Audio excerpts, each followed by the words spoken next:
అందరం అదే కలిసి 36వ మాట మీ దగ్గర వైగిద్దాం బొక్కులొచ్చి. సియోను పాటలు సంతోషముగా పాడుచు సియోను పెడదమైనటువంటి పాట అందరం కలిసి పాడదాం. సియోను పాటలు సంతోషముగా పాడుచు సియోను వెళ్ళుదము. సియోను పాటలు సంతోషముగా పాడుచు సియోను వెళ్ళుదము. లోకాన శాశ్వత ఆనందమేమి లేదాని చేపెను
కలిసి పాడదాం. కృపామయుడా నీలోన 27వ పాట. కృపామయుడా నీలోన, కృపామయుడా నీలోన నివసింపజేసి నాకునా ఇదిగో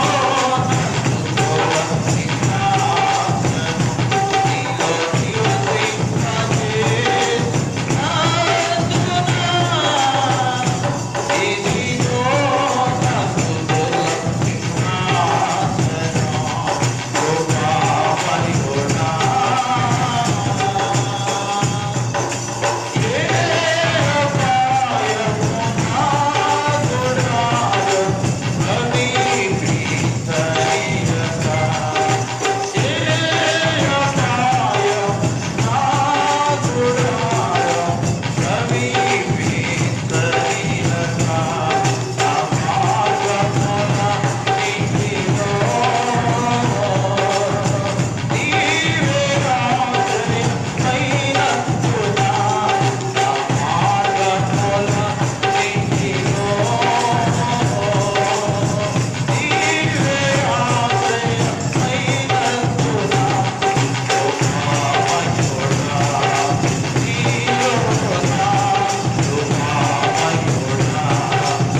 చివరి పాట 270వ పాట. ప్రభు యేసు నా రక్షక నొసగు కనులైనటువంటి కీర్తన. వచ్చిన తర్వాత వచ్చిన పాడదాం. 270వ పాట. మీద వేగి తలుపుకులు 270. ప్రభు యేసు నా రక్షక నొసగు కన్నులు నాకు నిరతము నిన్ను చూడా. ప్రభు యేసు నా రక్షక నొసగు కన్నులు నాకు నిరతము నిన్ను చూడా. అల్ఫయు నీవే ఒమేగయు నీవే. అల్ఫయు నీవే ఒమేగయు నీవే. ప్రభు యేసు రక్షక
ప్రభు నామ స్తుతించబడులాగున మనందరం కూడా లేచి నిలబడి ఉండి ప్రభు నామ స్తుతించబడులాగున మనందరం కూడా లేచి నిలబడి ఉండి దయచేసి వరుసగా క్రమంగా కూర్చోడానికి ప్రయత్నం చేయండి. కింద వరుసగా గీతలు ఉన్నాయి, వెనక గుంపుగా కూర్చుంటారు. దయచేసి మీ కింద గీతలు ఉన్నాయి. ముందు నుంచి మొదట ఏ రీతిగా ఉంటారో ఆ రీతిగా వరుసగా క్రమంగా కూర్చోవడానికి ప్రయత్నం చేయవలసింది. ప్రభు నామ స్తుతించబడులాగున మా అందరం కూడా నిలువబడండి. ఆంధ్ర క్రైస్తవ కీర్తన పుస్తకంలో నుండి 2వ యెహోవా 6వ కీర్తన పాడుతూ మన ఆరాధన ప్రారంభించేద్దాం. ఆంధ్ర క్రైస్తవ కీర్తన పుస్తకంలోని 6వ కీర్తన 2వ యెహోవా అనేటువంటి కీర్తన పాడుతూ ఆరాధన. 2వ యెహోవా పీఠమెదుట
మనందరం అదే విధముగా నిలువబడి దేవుని ఆరాధించుదము.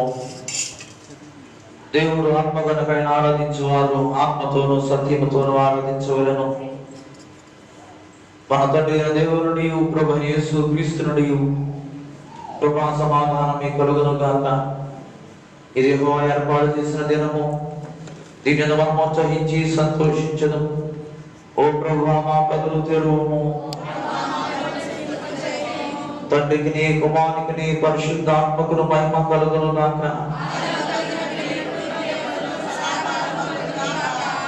తండ్రి అయిన దేవా, ఈ శక్తి వలను, జ్ఞానం వలను, సమస్తమును సృష్టించకును నీ కుమారుని మా రక్షణగా ఇచ్చడం వల్ల లోకముని ఎంతో ప్రేమించినామని రుజువుపరిచినందుకు ప్రశ్నించుచున్నాం.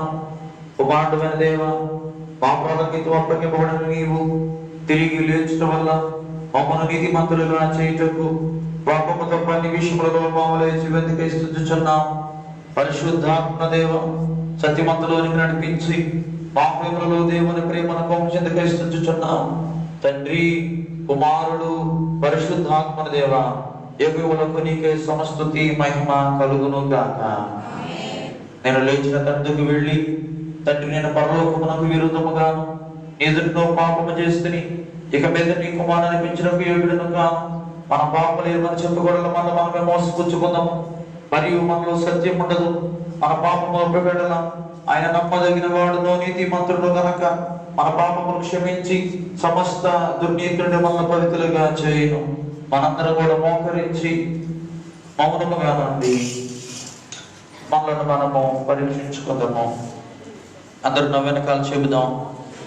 సర్వశక్తియు మిక్కిలి వెనికిరముల తండ్రి, తప్పిపోయిన గొర్రెవలె మేము నీ మార్గములు తప్పి తిరిగితిమి.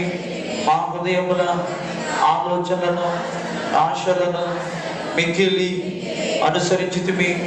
నీ పరిశుద్ధమైన ఆజ్ఞలను మీరితిమి. మేము చేయవలసినవి చేయక చేయరానివి చేసితిమి. మాలో క్షేమము ఏమీ లేదు. అయినను మా ప్రభు అయిన క్రీస్తు ద్వారా నీవు మనుషులకు తెలియజేసిన వాగ్దాన ప్రకారము, ఓ ప్రభువా, పాప పీడితులమైన మమ్మును కరుణించుము. ఓ దేవా, తమ తప్పిదములను ఒప్పుకొని వారిని, హాయము పశ్చాత్తాపడు వారిని తిరిగి చేర్చుకొనుము. మరియు మిక్కిలి కనికరముల తండ్రి, నీ పరిశుద్ధ నామమునకు మహిమ కలుగులాగున మేమేక భక్తి, నీతి, శుభుద్ధులతో జీవించులాగున ఆయన మిత్తము దయచేయము. ఆమేన్. సర్వశక్తి కనికముల దేవుడు మన సమస్త పాపాలు క్షమించి వారి నుండి మన విడుదల చేసి మన అర్థదిద్దుకుంటూ తగిన సమయము దయచేసి పరిశుద్ధాత్మ కృపయు ఆదరణయు మనకు అనుగ్రహించును గాక. ప్రభువును స్తుతించుడి. మనందరం లేచి నిలబడి ఉండి ఉత్తర ప్రత్యుత్తర బైబిల్ పాఠాన్ని చదువుదాం. ఇక దయచేసి ఎవరు లోపల రావద్దు, ఇక బయట కూర్చుంటారు. ఎవరు వచ్చినా బయటే కూర్చుంటారు. దయచేసి దూరంగా కూర్చోడానికి ప్రయత్నం చేయండి. అక్కడంతా గుప్పి. బైబిల్ పాఠం అయిన తర్వాత గుప్పి అక్కడెక్కడ చెప్తాను. నేను కొంచెం లైన్గా తిన్నగా కూర్చోమని చెప్పాను. ఇది అయిన తర్వాత చెప్తాను. వచ్చిన వాళ్ళంతా బయట కూర్చుంటారు.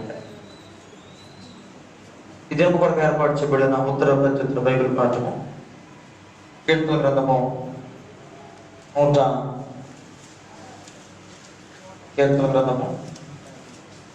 148వ కీర్తన ఉత్తర ప్రత్యుత్తరములుగా చదువుకున్నాం.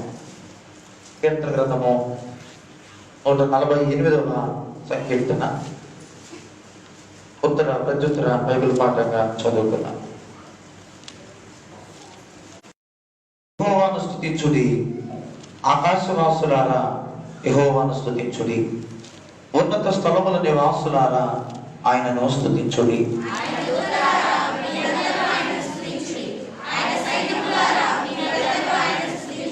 సూర్య చంద్రులారా ఆయనను స్తుతించుడి. కాంతి గల నక్షత్రములారా మీరందరూ ఆయనను స్తుతించుడి.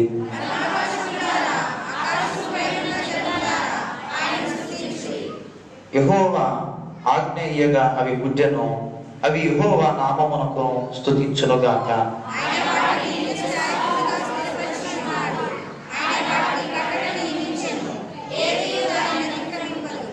మీద ఉన్న మకరములారా, అగాధ జలములారా, యెహోవాను స్తుతించుడి.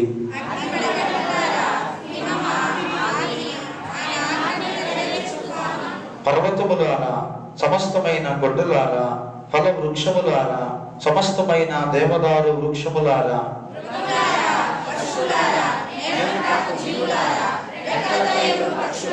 భూరాజులారా, సమస్త ప్రజలారా, భూమి మీద ఉన్న అధిపతులారా, సమస్త న్యాయాధిపతులారా, యెహోవాను స్తుతించుడి.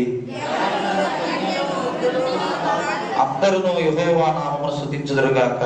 ఆయన నామము మహోన్నతమైన నామము, ఆయన ప్రభావము భూమి ఆకాశముల పైగానున్నది.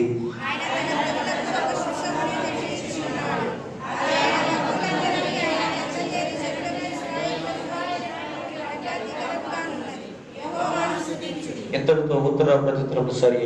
తండ్రి కుమార శుద్ధాత్మకును తగు స్తుతి మహిమలు కల్గు. ఆమేన్. ఆదిని ఇప్పుడు ఎల్లప్పుడు అయినట్లు యుగములు నౌనుగాక. తండ్రి కుమార శుద్ధాత్మకును తగు స్తుతి మహిమలు కల్గు. ఆమేన్. అందరూ కూర్చుందాం, దూరంగా కూర్చుందాం. ఇంకెవరు వచ్చినా బయట కూర్చుంటారు, దయచేసి గమనించండి.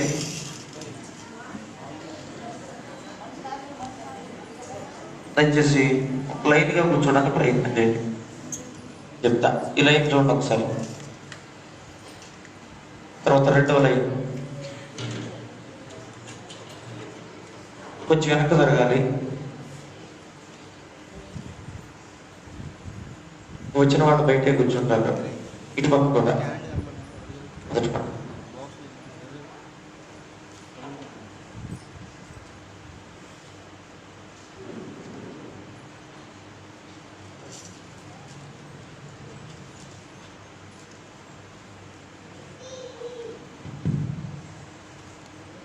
ఈ దినము కొరకు ఏర్పాటు చేయబడిన బైబిల్ పాఠముగా, మొదటి బైబిల్ పాఠముగా యెషయా గ్రంథము 6వ అధ్యాయము 1వ వచనం నుండి 8వ వచనం వరకు. ఈ దినము కొరకు ఏర్పాటు చేయబడిన మొదటి బైబిల్ పాఠముగా యెషయా గ్రంథము 6వ అధ్యాయము 1వ వచనం నుండి 8వ వచనం వరకు. రాజైన ఉజ్జియా వృత్తి పొందిన సంవత్సరమున అత్యున్నతమైన సింహాసనమందు ప్రభువు ఆసీనుడై ఉండగా నేను చూచితిని. ఆయన చొక్కాయి అంచులు దేవాలయమును నిండుకొనెను. ఆయనకు పైగా చెరాకులు నిలిచిరి. ఒక్కొక్కరికి 6 రెక్కలుండెను. ప్రతివాడు 2 రెక్కలతో తన ముఖమును, 2తో తన కాళ్లను కప్పుకొనుచు 2తో ఎగురుచుండెను. వారు సైన్యములకు అధిపతికి యెహోవా పరిశుద్ధుడు, పరిశుద్ధుడు, పరిశుద్ధుడు, సర్వలోకము ఆయన మహిమతో నిండి ఉన్నది అని గొప్ప స్వరముతో గాన ప్రతిగానములు చేయుచుండిరి. వారి కంఠస్వరము వలన గడప కమ్ముల పునాదులు కదులుచు మందిరము ధూపము చేత నిండగా నేను నేను అపవిత్రమైన పెదవులు గలవాడను, అపవిత్రమైన పెదవులు గల జనుల మధ్యను నివసించువాడను. నేను నశించితిని. రాజును సైన్యములకు అధిపతియునగు యెహోవా నేను కనులారా చూచితిని అనుకొంటిని. అప్పుడు ఆ శరాపులలోనొకడు తాను బలిపీఠము మీద నుండి కారుతో తీసిన నిప్పును చేత పట్టుకొని నా యొద్దకు ఎగిరి వచ్చి నా నోటికి దాన్ని తగిలించి, ఇది నీ పెదవులకు తగిలిన గనుక నీ పాపములకు ప్రాయశ్చిత్తమాయెను, నీ దోషము తొలగిపోయెను అనెను. అప్పుడు నేను ఎవరిని పంపెదను, మా నిమిత్తము ఎవడు పోవునని ప్రభువు సెలవీగా వింటిని. అంతట నేను చిత్తగించుము, నేనున్నాను, నన్ను పంపుమనగా. ఇంతటితో మొదటి బైబిల్ పాఠం సరే. ఓ దేవా వందనము, ఓ దేవా వందనము, ఓ దేవా వందనము.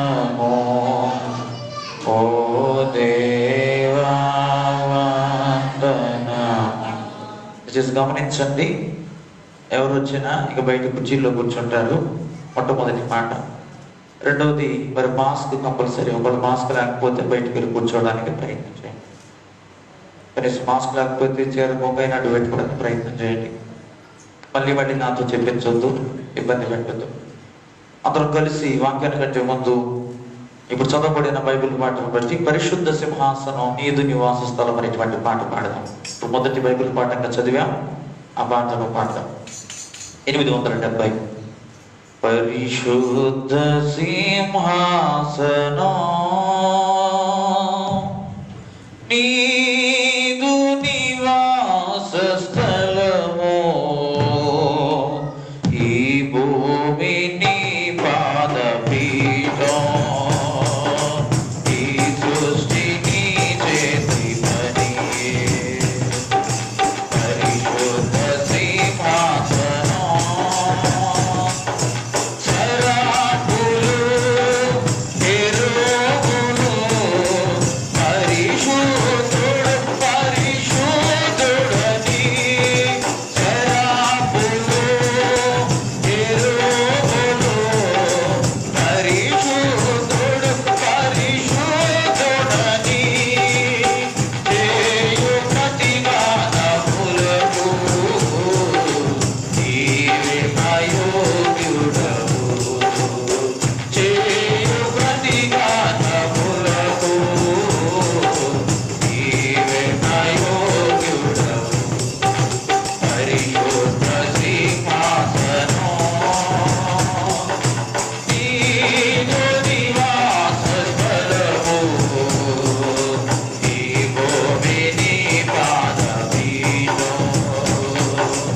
ఈ సృష్టి నీ చేతి పని.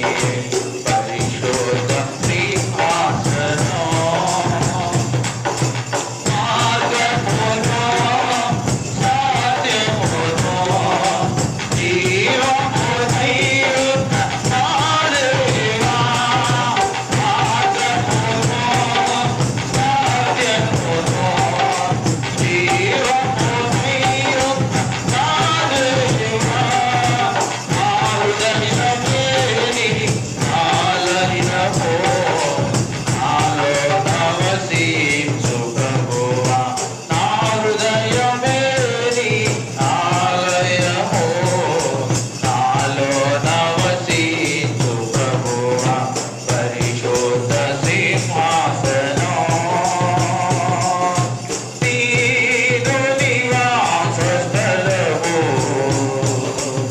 ఈ భూమి నీ పాదపీఠం, ఈ సృష్టి నీ చేతి పని.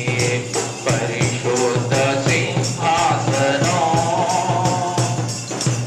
అల్ఫయును ఒమేగయును, యుగ యుగములకు సజీవుడవు. అల్ఫయును ఒమేగయును, యుగ యుగములకు సజీవుడవు. ఆకాశభూమి గతించినను, నీవే మా దేవుడవు. ఆకాశభూమి గతించినను, నీవే మా దేవుడవు. పరిశుద్ధ సింహాసనం నీదు నివాస స్థలము, ఈ భూమి నీ పాదపీఠం, ఈ సృష్టి నీ చేతి పని. పరిశుద్ధ సింహాసనం. హల్లెలూయా. ఈ సమయంలో సాక్ష్యాల కొరకు సమయం పడుతుంది. దయచేసి ఎవరైనా సాక్ష్యాలు చెప్పాలని ఆలోచన కలిగినటువంటి వాళ్ళు లేచి నిలబడండి. మీ కొరకు నేను ప్రార్థన చేయబోతున్నాను. సాక్ష్యాలు చెప్పడానికి సిద్ధపడినటువంటి వారు ఎవరైనా ఉంటే లేచి నిలబడండి. మీ కొరకు నేను సమయం ఇవ్వబోతున్నాను. అందరు తలలు వచ్చి ప్రార్థన చేద్దాము.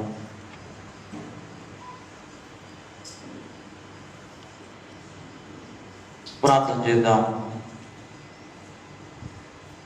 మహోన్నతుడైన తండ్రి, పరిశుద్ధుగా దయగలిగిన ప్రభువా, మీ గణనామానికి వందనాలు, స్తుతులు, స్తోత్రులు చెల్లిస్తూ ఉన్నాను.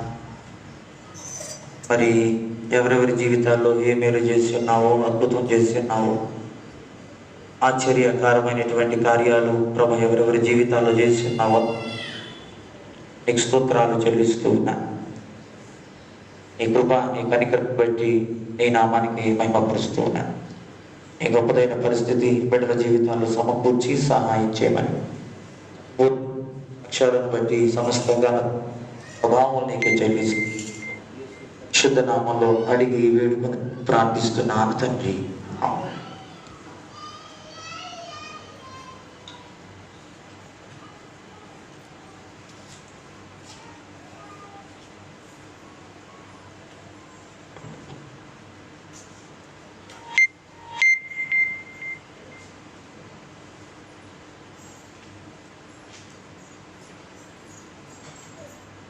మన ప్రభువును రక్షకుడైన యేసయ్య పరిశుద్ధ నామములకు యుగ యుగములు మహిమ కలిగను గాక. ఆయన నామములో ఉన్న మీ అందరికీ, మీ గారికి, పెద్దలందరికీ శుభాభివందనములు. నేను చెప్పబోయే సాక్ష్యం ఏంటంటే, మా కుమారుడు జాన్సన్ వివాహ విషయమై ఆ క్షేమకాలంలో కూడా దేవుడు మా పట్ల కృపను అనుగ్రహించి ఎటువంటి అంతరాలు లేకుండా క్షేమకరంగా లాక్డౌన్ ఇంకా ఆయా పరిస్థితుల్లో కూడా దేవుడు అనుకూలతను దయచేస్తున్నాడు. మేము అనుకున్న రీతిగా అయ్యగారితో కలిసి ఒక తారీఖు నిర్ణయించినప్పుడు 8వ తేదీ అని చెప్పినప్పుడు ఆ దేవుడు మరి ఆ రోజు నుంచే లాక్డౌన్ సడలింపు కూడా కలుగజేసి ఉన్నాడు. అయితే 8వ తారీఖు సడలింపు జరుగుతుంది అన్న విషయం మాకు తెలియదు, కానీ దేవుడు తన అత్యున్నత కృపను బట్టి మా పట్లను, కుమారుడి పట్ల, వివాహం జరిగే ప్రతి విషయం పట్ల తన అత్యున్నత కృపను మా పట్లను, మా కుటుంబం పట్లను, అలాగే గ్రామం పట్లను కలుగజేసి ఎటువంటి అంతరాయము, అభ్యంతరాలు, అవంతరాలు లేకుండా పిలువబడిన వారికి కూడా క్షేమంగా వచ్చినట్లు సహాయం చేసిన ఆ దేవునికి స్తోత్రాలు, కృతజ్ఞతాస్తుతులు చెల్లించుకుంటూ ఈ సాక్ష్యముగా ఆ దేవుని మహిమపరుస్తూ సెలవు తీసుకుంటున్నాను. అయితే కొంతమందిని పిలవలేకపోయాను, దయతో వారు నన్ను క్షమించాలని మనవి చేసుకుంటున్నాను. ఎందుకంటే ఇంటి పని పెళ్లి రెండు అవడం వల్ల సమయం చాలలేదు, చెప్పుకోవడానికి నాకు సమయం కుదరలేదు. మరి ఆ పరిస్థితిలో ఉన్నాను కాబట్టి పిలవబడలేకపోయిన వారు దయతో మా పట్ల తన దయను తెలియపరచాలని, అనుగ్రహించాలని మనం చేసుకుంటూ సెలవు తీసుకుంటున్నాం. దేవునికి మహిమ కలుగును గాక.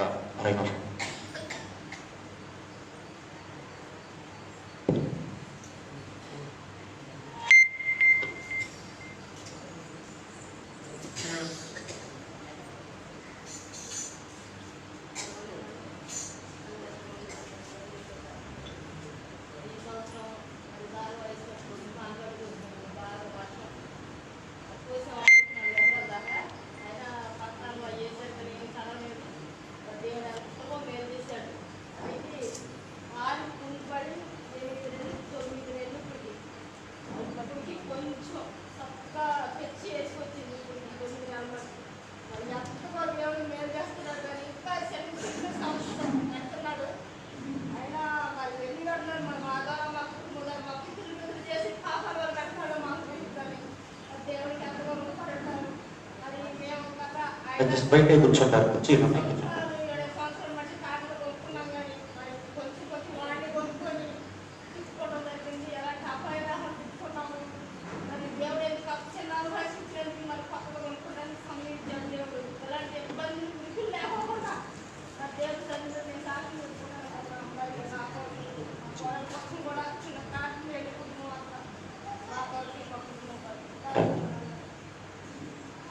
మనం యేసయ్య అతి పరిశుద్ధమైన నామంలో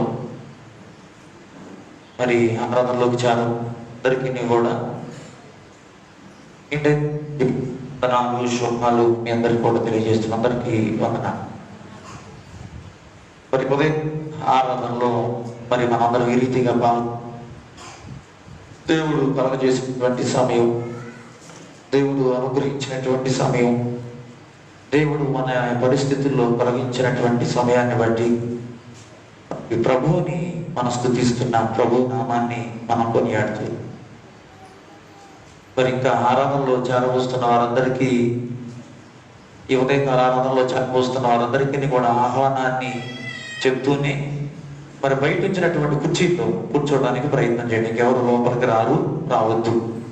ఇంకా బయట చాలా కుర్చీలు ఉన్నాయి, బయట కుర్చీలోనే కూర్చోవడానికి ప్రయత్నం చేయవలసిందిగా మరొకసారి చెప్తున్నాను.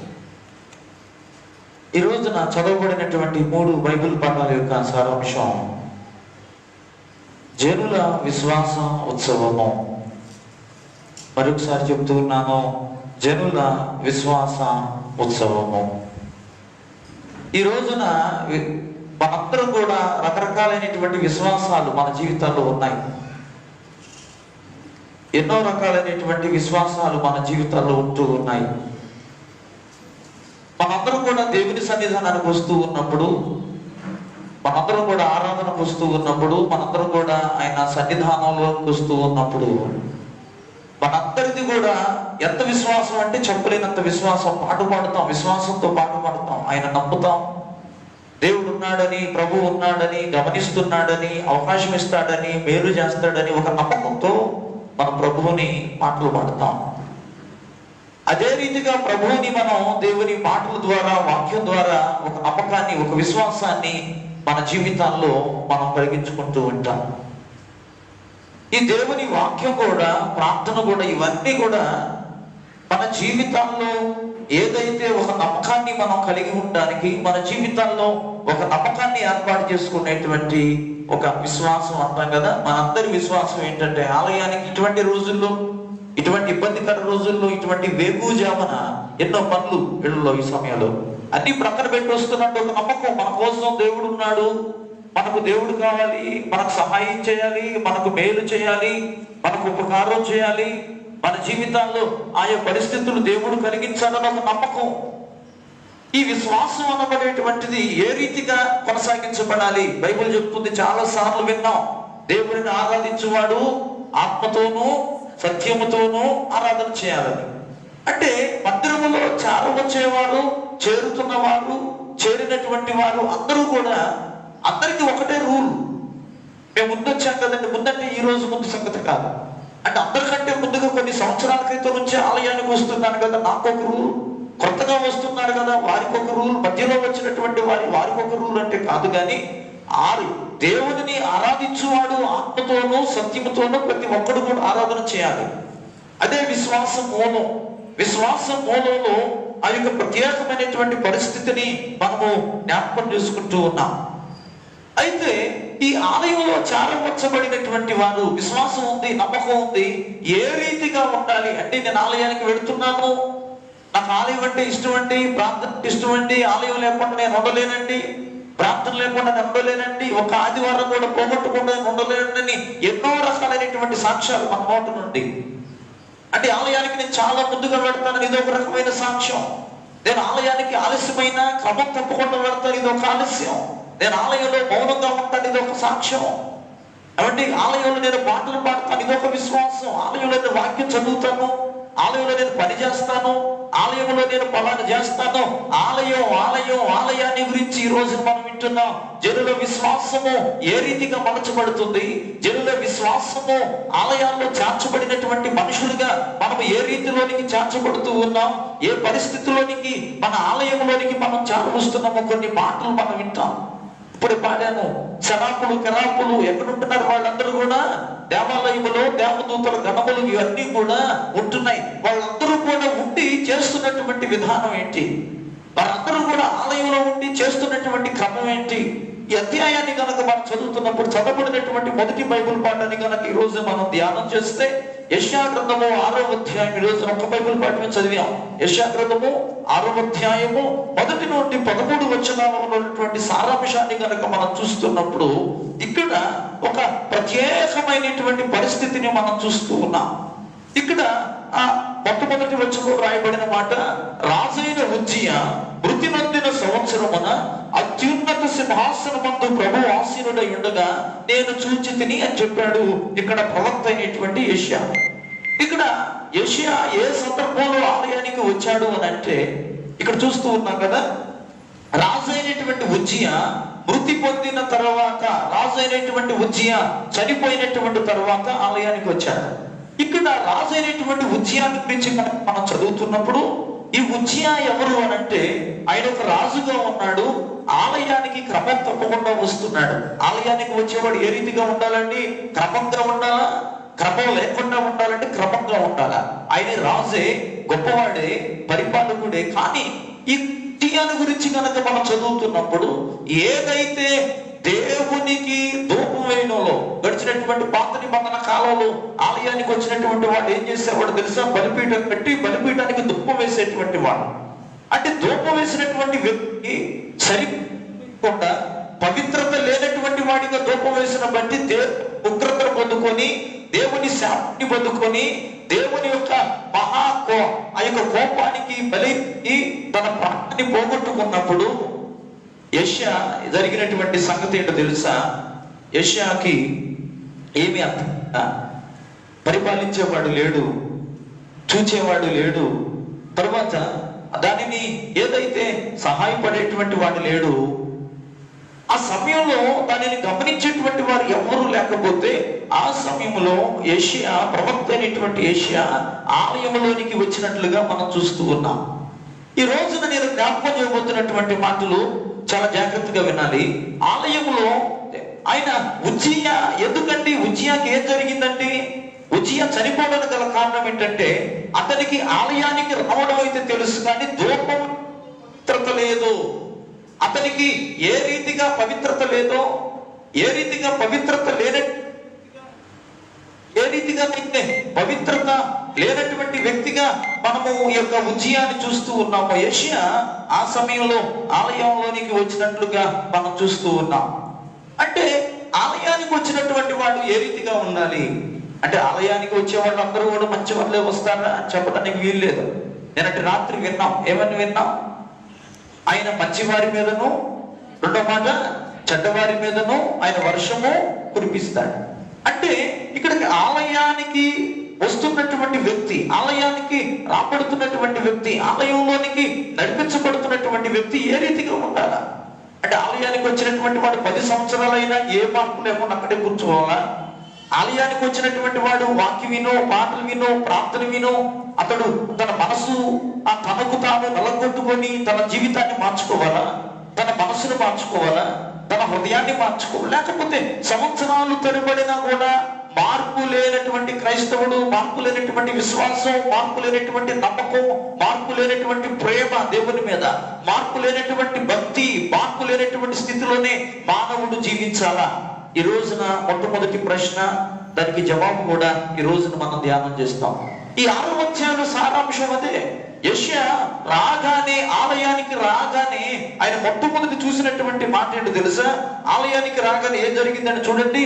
అత్యున్నతమైన సింహాసనము మీద ప్రభు ఆసీనుడై ఉండటం చూచాడు. ఆలయానికి రాగానే ఎవరు కనపడతారు మీకు? ఆలయానికి రాగానే ఎవరు కనపడతారు? యెషయా ఆలయానికి వచ్చాడు, మొట్టమొదటిసారిగా వచ్చాడు, మందిరంలోనికి వచ్చాడు. మందిరంలోనికి రాగానే ఎవరిని చూశాడు? మొట్టమొదటిగా ఎవరిని చూశాడు? ఆయనకి ఎవరు అంటే అక్కడ ఉన్నటువంటి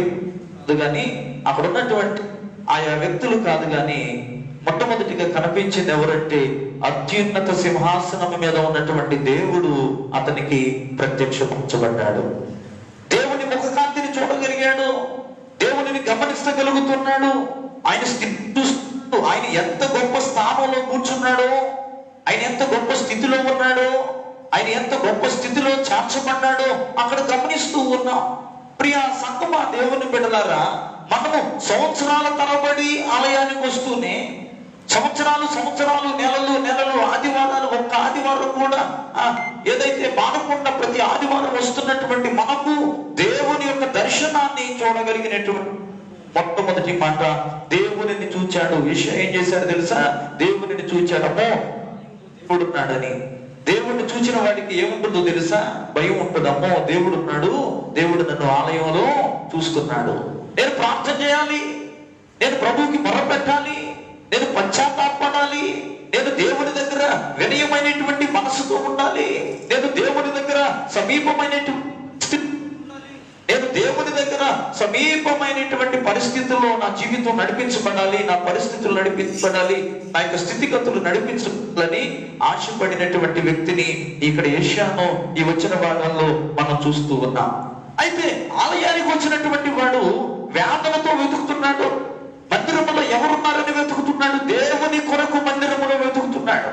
ఈ రోజున మానవ జీవితాల్లో సంవత్సరాలు వచ్చాక, విన్నాక, ప్రార్థించాక, మొరపెట్టాక, రక్షించబడ్డాక ఒక మార్పు లేకపోతే ఇక్కడ యెషయా జరిగినటువంటి క్రమం ఏంటో తెలుసా? ఆలయానికి రాగానే దేవుడు కనిపించాడు. ఎక్కడుండి కనిపించాడు తెలుసా? అత్యున్నత సింహాసనం మీద దేవుడు ఉండడం చూచాడు. రెండవది, ఆలయంలో అటుపక్క ఇటుపక్క చూస్తే ఏం కనపడిందో తెలుసా? శరాపులు, కెరాపులు, దేవదూతులు కనపడ్డారు. మూడవది ఏం జరిగిందో తెలుసా? ఆలయంలో వాడిని చూస్తూనే ఉన్నాడు. తరువాత దేవుడి యొక్క సుగుణం కనపడింది, దేవుడిని స్తుతించడం కనపడింది. నాలుగవది చూస్తున్నాం కదా, ధూపం వేసేటువంటి పరిస్థితిని చూస్తూ ఉన్నాం. తరువాత ఏం జరిగిందో తెలుసా? ఆలయంలోనికి వచ్చిన తర్వాత శరాపులు, కెరాపులు, దేవదూతులు ఏం చేశారు తెలుసా? బలిపీఠం మీద ఉన్నటువంటి ఆ యొక్క కొరివిని తీసుకొని వచ్చి నాలుకతో కాల్చగా ఏం జరిగాదో తెలుసా? అమ్మో, నేను ఆలయానికి వచ్చిన తర్వాత కూడా చెడ్డవాడిగా ఉండకూడదు, ఆలయానికి వచ్చిన తర్వాత కూడా నేను అన్యాయస్తుడిగా ఉండకూడదు, ఆలయానికి వచ్చినప్పుడు కూడా నేను మోసగాడిగా ఉండకూడదు, ఆలయానికి వచ్చినటువంటి నేను అన్యాయస్తుమైనటువంటి జీవితాన్ని జీవించకూడదని ఆలయానికి వచ్చిన తర్వాత ఏం జరిగిందో తెలుసా? తాను మార్పు చెందాడు. అంటే ఆలయానికి వచ్చిన వాళ్ళందరూ ఏం చేయాలి? ఈ రోజున మార్పు చెందాలా? ఆయన మార్పు చెందడం కొరకే దేవుని గురించి వ్రాయబడుతుంది కదా. ఈ యొక్క 6వ అధ్యాయ ప్రాధాన్యత, ఈ 6వ అధ్యాయంలో ఉన్నటువంటి ప్రాముఖ్యత, ఈ 6వ అధ్యాయంలో ఉన్నటువంటి ప్రత్యేకత ఏంటంటే, ఈ యెషయా ప్రవక్త అవ్వడానికి, గొప్పవాడవడానికి మూల కారణం ఈ 6వ అధ్యాయం. అతడు ఎందుకు గొప్పవాడయ్యాడంటే, అతడు మారాడు కాబట్టి గొప్పవాడయ్యాడు. పశ్చాత్తాపం పొందుకున్నాడు. ఇక్కడ చూస్తున్నాం కదా ఈ వచనాల్లో, అతడు ప్రాయశ్చిత్తము పొందినట్లుగా మనం చూస్తున్నాం.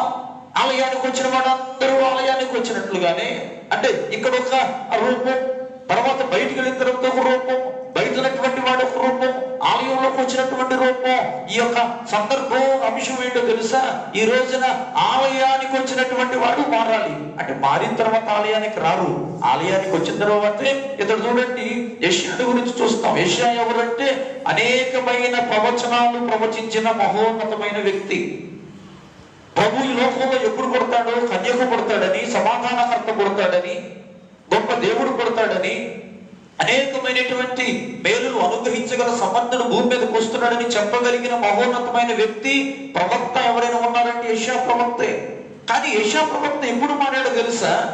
ఆయన ఆలయానికి వచ్చిన తర్వాత మారాడు. ఈ రోజున చాలా మంది ఆలోచన చేస్తారు, ఏమనంటే ఆలయానికి ఎవరైనా కొత్తగా వస్తున్నారు అనుకోండి, వీళ్ళు ఆలోచన చేస్తారు, ఇతను వస్తున్నాడేంటి, ఈమె వస్తుందేంటి, ఈమె రావచ్చా, ఈమె మారిందా, ఇంకా మాట్లాడలేదు కదా. ఇక్కడ యెషయా ఏం చేశాడంటే, ఆలయానికి వచ్చిన తర్వాత దేవుణ్ణి చూశాడు, శరాపులను చూశాడు, కెరాపులను చూశాడు. అప్పుడు అనుకున్నాడు, నేను మారాలి. ఆలయంలోనికి వచ్చినటువంటి వ్యక్తి మారాలి. ఆలయంలోనికి అడుగు పెట్టిన తర్వాత వ్యక్తి మారాలి. నీవు ఆలయానికి రాకముందు, వచ్చిన తర్వాత కూడా మార్పులు జీవితంలో ఉన్న విధానం బట్టి కాదు, కానీ ఈ రోజున విశ్వాసం, ప్రార్థనలో విశ్వాసం, ఆయా పరిస్థితుల్లో విశ్వాసం, బయట కుర్చీలు ఉన్నాయి, ఆయా పరిస్థితులను బట్టి కలిగించుకుంటున్నటువంటి విధానాన్ని బట్టి కనుక మనం జ్ఞాపకం చేసుకుంటున్నప్పుడు ఆయన అనేకమైనటువంటి పరిస్థితులు మనం చూస్తూ ఉన్నాం.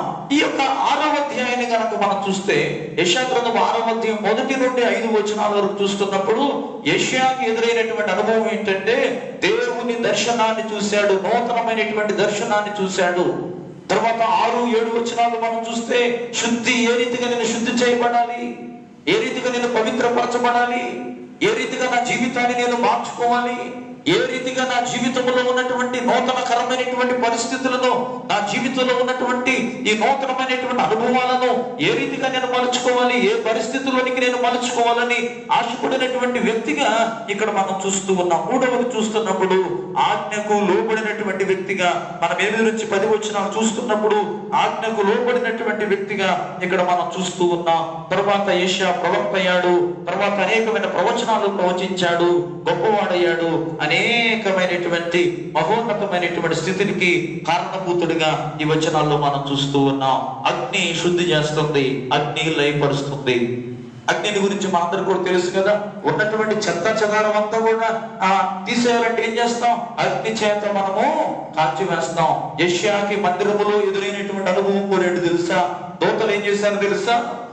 అగ్ని చేత అతనిని శుద్ధి చేశారు. అంటేటువంటి మురికి అవ్వచ్చు, వేదనకరమైన పరిస్థితులు అవ్వచ్చు, అపాయకరమైనటువంటి స్థితిగతులు అవ్వచ్చు, లేకపోతే ఆయా అభీష్టమైనటువంటి పరిస్థితులు అవ్వచ్చు. వీటన్నిటిని బట్టి కూడా మనం గమనిస్తూ ఉన్నప్పుడు, వీటన్నిటిని బట్టి కూడా మనం ఆలోచన చేస్తూ ఉన్నప్పుడు, దేవుడు యోగ్యుడు గాను, దేవుడు పవిత్రుడు గాను, దేవుడు యోగ్యమైనటువంటి కార్యాలు చేయగల సమర్థుడు గాను, దేవుడు అనేకమైనటువంటి మేలులు చేయగలిగినటువంటి సమర్థుడు గాను మన ప్రభువుని మనం చూస్తూ ఉన్నాం. కాబట్టి దేవుని దర్శనం గొప్పది. దేవుని దర్శనము ఏ రీతిగా గొప్పది? దేవుని దర్శనము ద్వారా మనుషులు ఏ రీతి అయినటువంటి మార్పు చెందుతున్నారు? దేవుని దర్శనము ద్వారా మానవులలో ఎటువంటి మార్పు కలుగుతుంది? 5 సంవత్సరాలంటే నా జీవిత సాక్ష్యం. నేను క్రైస్తవ బైబిల్ పట్టుకొని ఆలయానికి వచ్చినప్పుడు ఏ మనసుతో ఉన్నానో, ఈ రోజుకి ఆ మనసుతో ఉన్నానో అని చెప్పడం నీ గొప్పతనం కాదు. నీ గొప్పతనం ఏంటి తెలుసా? మన గొప్పతనం ఏంటి తెలుసా? అంటే నేను ప్రార్థనకు రాకముందు ఈ మనసుతో ఉన్నానండి, ప్రార్థనకు వచ్చిన తర్వాత నేను ఈ మనసు కలిగి ఉంటున్నాను. అంటే ప్రార్థనకు రాకముందు నేను ద్వేషంతో ఉన్నాను, ప్రార్థనకు వస్తున్న తర్వాత నేను ప్రేమిస్తున్నాను. ఇక్కడ యెషయా అనుభవం ఏంటంటే, ప్రార్థనకు ఆలయంలోని అడుగు పెట్టక ముందు తన అనుభవం వేరైంది, ఆలయంలోకి అడుగు పెట్టిన తర్వాత తన అనుభవం మారిపోయింది. దేవుడిని చూశాడు, దేవుడిని చూశాడు, దేవుని ముఖం, దేవునికి యోగ్యమైనటువంటి పరిస్థితిని చూడగలిగాడు. తర్వాత ప్రత్యేకంగా ఏం జరిగింది తెలుసా? ఆలయంలోనికి చేర్చబడడం ద్వారా జరిగినటువంటి గొప్ప అనుభవం ఏంటంటే, శుద్ధి చేయబడ్డాడు, శుద్ధి చేయబడ్డాడు, శుద్ధి చేయబడ్డాడు. 6వ వచనాన్ని చూడండి.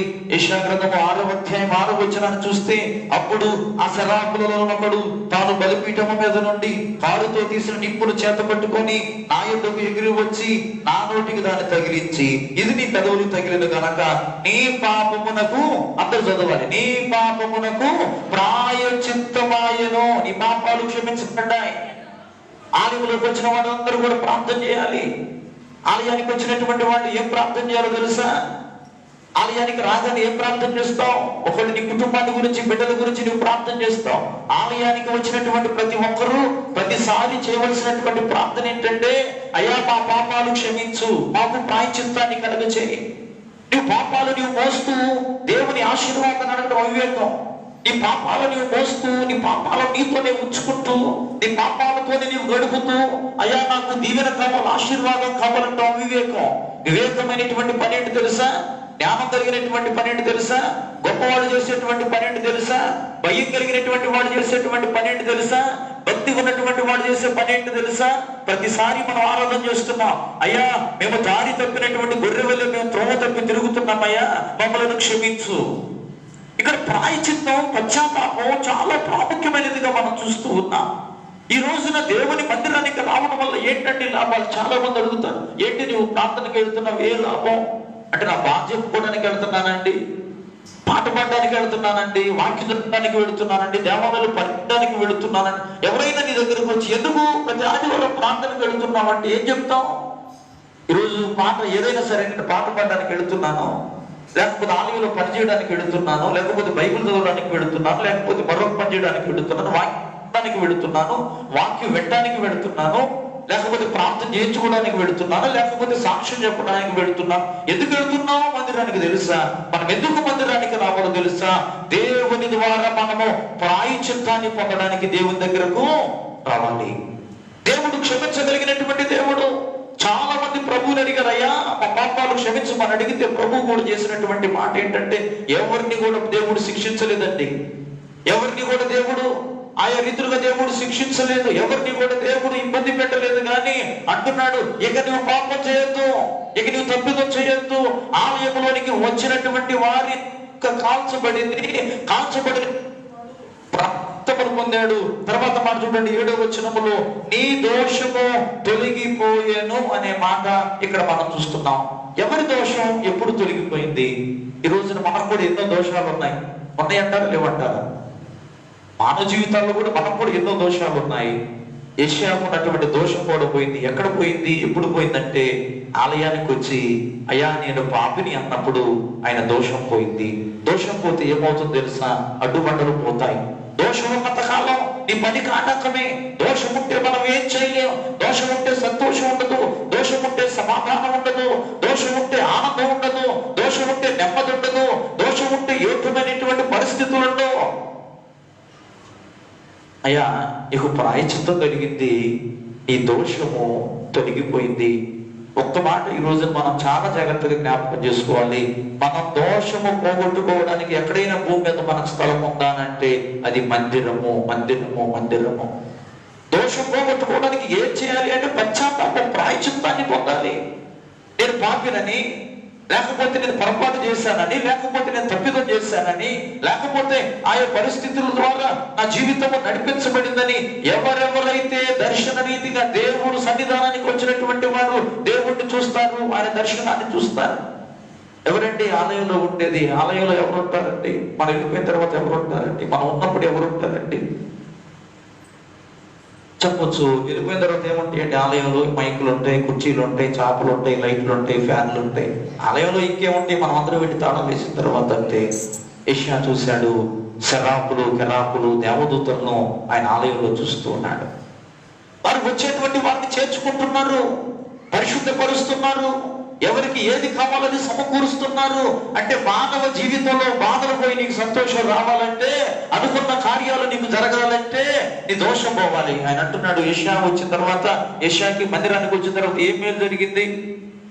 ఎవరైనా నీ బంధువుల్లో నువ్వు ఆలయానికి వెళ్ళిన తర్వాత నీకు ఏం మేలు జరిగింది అంటే, యెషయాకి నీకు ఏం మేలు జరిగిందంటే యెషయా ఏం చెప్తాడు తెలుసా? నా దోషము పోయింది. మందిరానికి వెళ్ళిన తర్వాత నా పోయింది, నా పవిత్రత పోయింది. ఈ రోజున చాలా మంది చాలా సార్లు అడుగుతారు, మనల్ని అడుగుతారు, నువ్వు ఆలయానికి వెళ్తున్నావు కదా ఎప్పటి నుంచో, ఆలయానికి వెళ్ళడం వల్ల నీకు ఏం జరిగింది? ప్రార్థనకు వెళ్ళడం ద్వారా ఏం జరిగింది?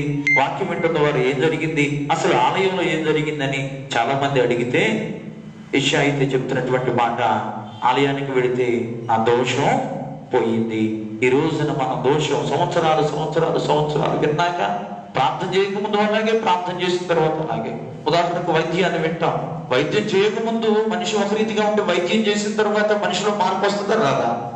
దేవుని సన్నిధానంలో, ఆయన భక్తిలో, ఆయన ప్రేమలో, ఆయన దయలో, వాక్యంలో ఉన్నటువంటి మనం కూడా పూర్వపు స్థితి కలిగి ఉంటే ఈ రోజు నీకు నాకు హెచ్చరిక ఏంటంటే, ఆలయానికి వస్తున్నటువంటి వారు మార్పు చెందాలి. ఎప్పటిలా ఉండడానికి వీల్లేదు. ఏమంటే 5 సంవత్సరాల క్రితం ఉన్నటువంటి నీవే చాలా మంది చాలా సార్లు ఏది ఇవేనా నేర్చుకుంది? ఆలయానికి వెళ్ళి ఇదేనా నేర్చుకుంది? ప్రార్థన పెడుతున్నటువంటి నువ్వు నేర్చుకుంది ఈ అబద్ధాలేనా, ఈ తప్పులేనా? అంటే ఇక్కడ యెషయా యొక్క జీవిత అనుభవాలను మనం చూస్తూ ఉన్నప్పుడు, యెషయా యొక్క జీవిత పరమార్థాన్ని, యెషయా యొక్క జీవిత స్థితిగతులను చూస్తున్నప్పుడు ఆరాధనలో ఈ వాక్యాన్ని ఉజ్జియా కూడా ఏం చేశాడో తెలుసా? ధూపం వేయడంలో నిర్లక్ష్యం. అంటే ఆరాధనలో నిర్లక్ష్యంగా కూడా ఉండకూడదంటండి. నిర్లక్ష్యంగా కూడా ఉజ్జియా దేవుని ఉగ్రతకు, శాపానికి కారకుడు అయ్యాడంటే దానికి గల కారణం ఏంటి తెలుసా? ఆయన ఆలయానికి రావడం వచ్చు, ప్రార్థన చేయడం వచ్చు, దేవుని మాటలు గురించిన విశేషత అతనికి తెలుసు, కానీ అతనిలో ఉన్నటువంటి నిర్లక్ష్యం. చాలాసార్లు మనం నిర్లక్ష్యంగా ఉంటాం, ప్రార్థన విషయంలో నిర్లక్ష్యంగా ఉంటాం. మనసుని, దృష్టిని దేవునిపై పెట్టలేకుండా ఉంటాం. ఏం కూర్చునేది అంటారా, ఇంకొకటి అంటారు, వయసును బట్టి, ఆరోగ్యాన్ని బట్టి. నేను దాని గురించి ప్రస్తావన చేయను, కానీ ఆలయానికి వచ్చినటువంటి వాడు మనస్సును దేవుని మీద దృష్టించాలి. దేవుని మీద మన మనసు దృష్టించినప్పుడు, దేవుని మీద మన దృష్టించగలిగినప్పుడు, దేవుని మీద మన మనస్సును ఆనుకుంపజేసినప్పుడు, దేవుని మీద మన దృష్టి రీతులుగా మనం నడిపించబడుతున్నప్పుడు ఆలయం ఆలయం ఆలయం మహోన్నతమైనటువంటి ఆలయం అండి, పవిత్రపరచబడినటువంటి ఆలయం అండి. మనకు మార్పు చెందడానికి ఒక స్థలం వంటిది. నీ గృహంలో కన్నా ఆలయంలో సహవాసం గొప్పది. సహవాసాన్ని బట్టి నువ్వు ప్రార్థన చేయాలి, జీవితాలు మార్చబడాలి. నీ సేవకునిగా ఈ ఉదయకాల సమయంలో జ్ఞాపకం చేస్తున్నాను, ముందు తర్వాత, ముందు తర్వాత. ముందుకు పరిస్థితికి, తర్వాత పరిస్థితికి మార్పు ఉందనుకోండి. యెషయా ఉదాహరణకు ఆలోచన చేయండి. యెషయా యెషయాకి భయం వేసి వచ్చాడు. ఆలయానికి ఎందుకు వచ్చాడు తెలుసా? రావాలన్నా భయం వేసి వచ్చాడు. ఈ దేశాన్ని ఎవరు పరిపాలిస్తారు, ఏం చేస్తారు, ఏమైపోతుందని గబగబా వచ్చాడు. ఒక్కసారి ఆలోచన చేయండి. యెషయా రాకముందు ఎలా ఉన్నాడు, ఆలయానికి వచ్చిన తర్వాత కూడా అలాగే ఉన్నాడు అనుకోండి, మార్పు లేదనుకోండి. ఈ ఉదయం కూర్చొని మన యెషయా గురించి మాట్లాడుకునే వాళ్ళం కాదు. ఈ ఉదయం యెషయా గురించి మనం మాట్లాడుకుంటున్నామంటే ఆలయానికి వచ్చిన వ్యక్తి మారాడు. ఈ రోజు నీవు నేను మారాలి, ఇంకా మారాలి. కాలం సమీపముగా ఉంది. దేవుడు మనకు దగ్గరగా ఉన్నాడు. జరగబోతున్నటువంటి కాలం మన దగ్గరకు రాబోతుంది. మనసులు మారాలి. కఠినమైన మనసులు పోవాలి. మెత్తనైనటువంటి మనసులు, నిర్మలమైనటువంటి మనసులు, యోగ్యమైనటువంటి మనసులు మన జీవితాల్లో కావాలి. ఎప్పటికప్పుడు ఈ రోజున ఈ మాట నీకు నాకు అంటే ఎంత సంతోషం తెలుసా?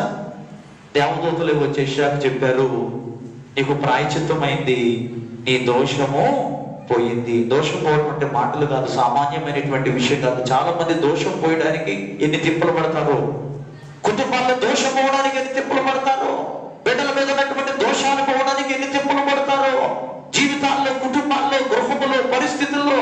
అంటే ఆ దోషములను వెంటాడుతూ ఉంది, ఆ దోషములను బంధించింది, ఆ దోషము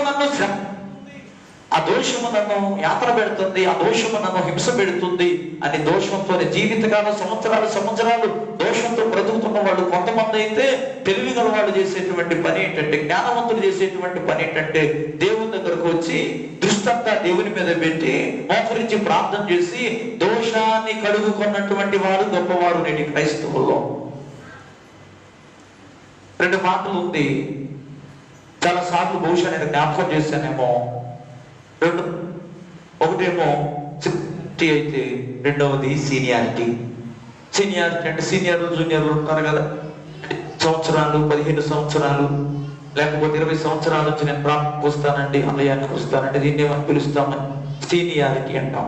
సిన్సియారిటీ అంటే నువ్వు ఎప్పుడు వస్తున్నా కూడా దేవుని ఆలయంలో నీవు నీతిగా, నిజాయితీ అనేటువంటి జీవితం జీవిస్తుంది సిన్సియారిటీ అంటారు.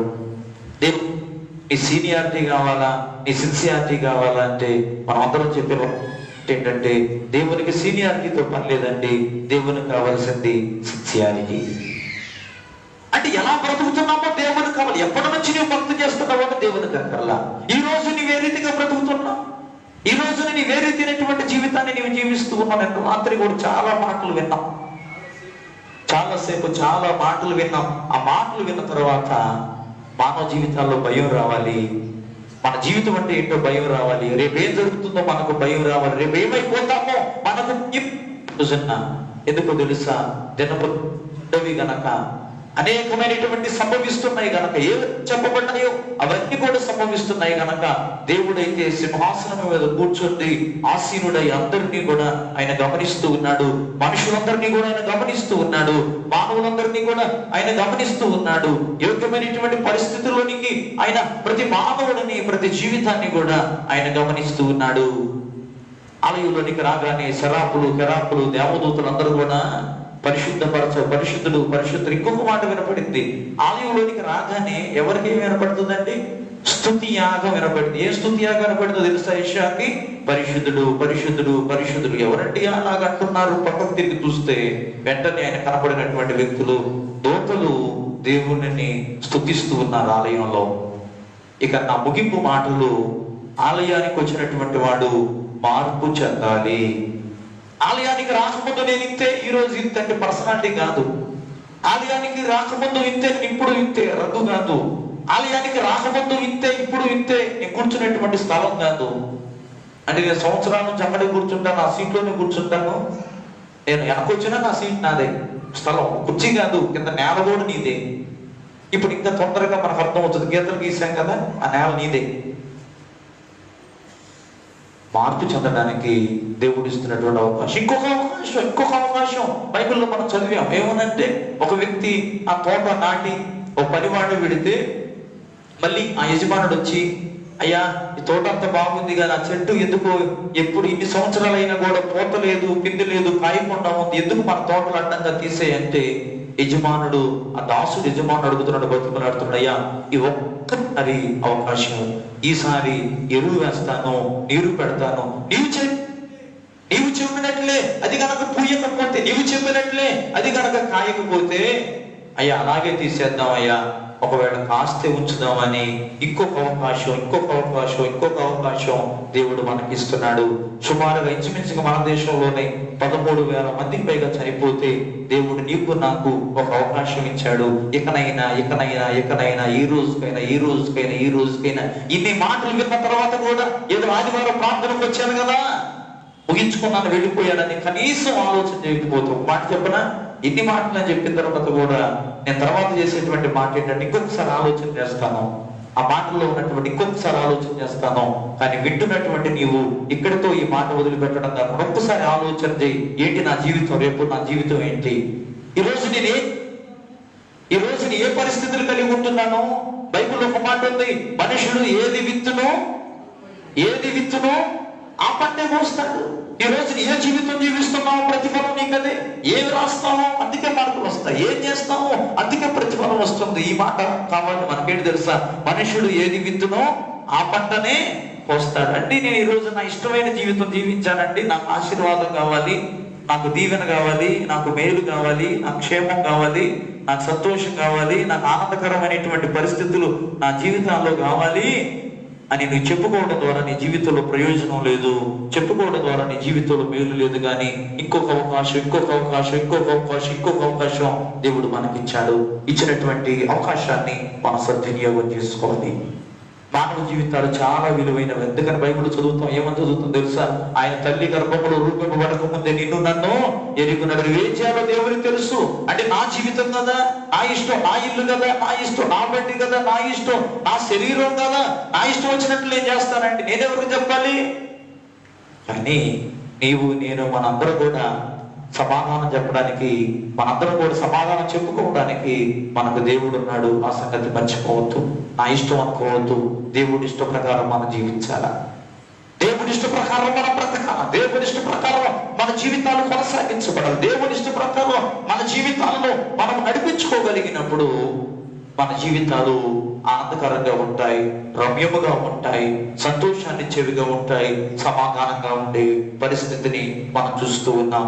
ఒకటి దేవుని స్థితిని చూశాడు, రెండవది మహిమను చూశాడు యెషయా, మూడవది ఇంకొక చక్కటి మాట దూతలు వచ్చి చెప్పిన మాట. ఈ రోజున ఆ మాట నీకు నాకు చెప్తే అంత సంతోషమో. యెషయాకి చెప్పారు, ఏమని చెప్పారు, నీ దోషం తీసివేసి తిమి అని చెప్పారు. ఆ మాట ఈ రోజు చెప్పారు అనుకోండి, ఎంత సంతోషం అంటే ₹1,000 పెట్టినా రానటువంటి మాటతో వస్తుంది. ఎందుకో తెలుసా, దోషం పోయిందనుకోండి ఇక మనకు ఎదురుండదు, అవమానం ఉండదు, నింద ఉండదు, శ్రమ ఉండదు, కష్టం ఉండదు, శాపం ఉండదు, ఇబ్బందులు ఉండవు. ఈ రోజున ఆలయానికి చాచబడుతున్నటువంటి మనందరూ కూడా పవిత్రపరచబడాలి. ఈ సేవకునిగా మరొకసారి చెప్తున్నాను, ఆలయానికి రాకపూర్వము ఏ రీతిగా ఉన్నావు, ఎలా మాట్లాడేదానివి, ఎలా ఆలోచన చేసేదానివి, ఎలా ప్రవర్తించేదానివి అతను చెప్పాను కదా. కల్మషం ఒకటి, రెండవది నిష్కలంకం. కల్మషం, నిష్కలంకమైనటువంటి మనస్సులు. ఆలయానికి రాకముందు ఎలా ఉన్నాం, ఇప్పుడు ఈ రోజున ఎలా ఉన్నాం. పలానా వాడు ఎలా ఉన్నారని ఎవరు వేలెత్తి చూపించనక్కర్లేదు. కానీ నన్ను నేను విమర్శించుకుంటే మనకు తెలిసింది ఏంటి తెలుసా, ఇతరులు విమర్శించడం మనకు తెలుసు, మనకు తెలియనిది ఏంటో తెలుసా, ఎవరిని వారు విమర్శించుకోవడం ఎవరికి తెలీదు. ఈ రోజు ఈ మాటలు విన్న తర్వాత నన్ను నేను విమర్శించుకోవాలి. నా పూర్వపు స్థితి ఏంటి, ఈ రోజున దేవుని ఆలయంలో ఉన్న నా స్థితి ఏంటి, నీవు ఆలోచన చేస్తే దేవుడు నీకు మంచి చేస్తాడు. ఆలోచన చేయనంత కాలం, దానిని ప్రక్కన పెట్టేసినంత కాలం, మార్పు చెందనంత కాలం, మార్పు చెందాలని ఆశ లేనంత కాలం, మార్పు చెందడానికి ప్రయత్నం చేయనంత కాలం నీవి నీ దగ్గరే, నీ సమస్య నీ దగ్గరే, నీ బాధ నీ దగ్గరే, నీ శ్రమ నీ దగ్గరే. ఎప్పుడు యెషయాకు ఒక చక్కటి అవార్డు ఏంటి తెలుసా, నీ దోషము తీసేస్తున్నాను, అంతకన్నా గొప్పదేమీ లేదు. ఆలయానికి వచ్చిన వాడు ఖచ్చితంగా మారాలి. నీవు ఆలయానికి వచ్చినా కూడా మారకపోయేవనుకో, నీ ద్వారా దేవుని నామం అవమానం, నీ ద్వారా దేవుని నామం అవమానం. నీ ద్వారా దేవుని నా అవమానం అంటే నేను ప్రార్థన అంటూ తెలియనప్పుడు నేను ఇలా మాట్లాడేదాన్ని, ప్రార్థన అంటే తెలియనప్పుడు ఇలా హేళన చేసేదాన్ని, ప్రార్థన అంటే తెలియనప్పుడు అందరినీ గేలి చేసేదాన్ని, ప్రార్థన అంటే తెలియనప్పుడు కల్పషంతో బ్రతికేదాన్ని, ప్రార్థన అంటే తెలియనప్పుడు నేను రకరకాలుగా మాట్లాడుతూ ఉండేదాన్ని, ప్రార్థన అంటే తెలియనప్పుడు నేను నోటిలో ఆ నోరు పట్టని మాటలు మాట్లాడేదాన్ని, ప్రార్థన అంటే తెలియనప్పుడు నీ చెడ్డ పని చేసేదాన్ని, ప్రార్థన అంటే తెలియనప్పుడు అబద్ధాలు చెప్పేదాన్ని, ప్రార్థన అంటే తెలిసాక నేను ఇది చేస్తున్నాను. యెషయా చెప్తున్నాడు, నేను ఆలయానికి వచ్చిన తర్వాత పవిత్రపరచబడ్డాను. ఆలయానికి రాకముందు నా పరిస్థితి ఇదైతే ఆలయానికి వచ్చిన తర్వాత నా పరిస్థితి ఇది. మార్పు చెందాలి, మార్పు చెందాలి, మార్పు చెందాలి అడుగుతున్నాడు. అయ్యా ఒక్క అవకాశం ఇద్దాం, ఈ సంవత్సరం కూడా నేను నీరు పెడతాను, ఎరువు వేస్తాను, ఫలించకపోతే నీవు చెప్పినట్లే తీసివేద్దాం, తీసివేసిన దాన్ని అగ్నిలో కాల్చివేద్దాం అనేటువంటి మాట. ఈ రోజున ఆ స్థితి నీకు నాకు రాకుండా ఉండాలంటే మార్పు చెందాలి. ఇంటికి వెళ్ళిన ఆలోచన చేయి, ఒక్కసారి ఆలోచన చేయి. ఆలోచన చేయటం కాదు, విమర్శించు. అంటే విమర్శించడం అంటే ఏంటండి? ఉన్నది లేని దాన్ని ఏదో ఒకటి విమర్శించడం.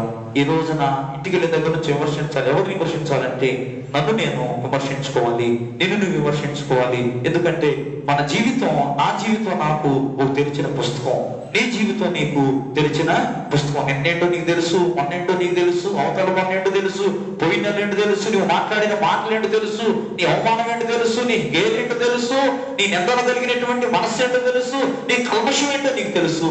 విమర్శించుకోవాలి. విమర్శన తర్వాత మనము దేవునికి దగ్గరగా ఉండాలి. అటువంటి కృపలో మనందరం కూడా నడిపించబడాలి. మనందరికీ నీ కూడా కలగాలని ఆ దేవదేవుడి ఈ మాటలు ముగిస్తూ ఉన్నాను. దేవుడు కొద్ది మాటలు దీవించును గాక. ఆమేన్. సరాపులు కెరూబులు పరిశుద్ధుడు పరిశుద్ధుడని,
అందరూ తలలు వచ్చి ప్రార్థన చేద్దాం. తలలు వచ్చి ప్రార్థన చేద్దాం.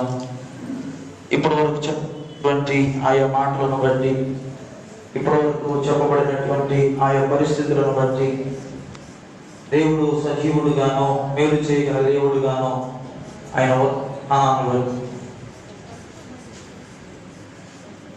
ప్రార్థన చేద్దాం. అందరూ ప్రార్థన చేసుకోవాలయ్యా. ఆలయానికి ఆ విషయాల గురించి విన్నాం. ఆయన ఏ రీతిగా ఆలయంలో చేర్చబడ్డాడో విన్నాం. ఆ పరిస్థితుల గురించి విన్నాం. తండ్రి, మా జీవితాల్లో అటువంటి పరిస్థితులకు సమకూర్చు ప్రభువా, నీకే స్తోత్రాలు.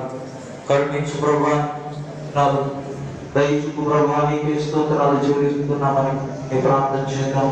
ప్రభుని ప్రార్థన చేద్దాం.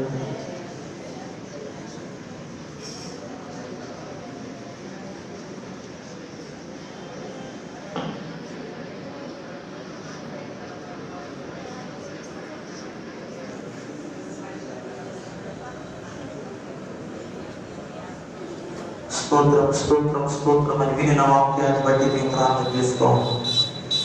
తండ్రి నన్ను విమర్శ చేసుకోవాలి నాయన.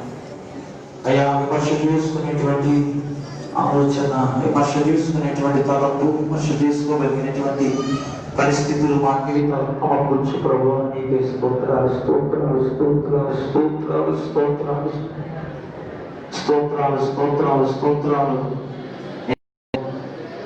నాయన. నీ గొప్ప మేలును మాతో ఉంచు నాయన. నీ అద్భుతాన్ని మాకు ఉంచు నాయన. నీ ప్రేమను మాతో ఉంచు నాయన.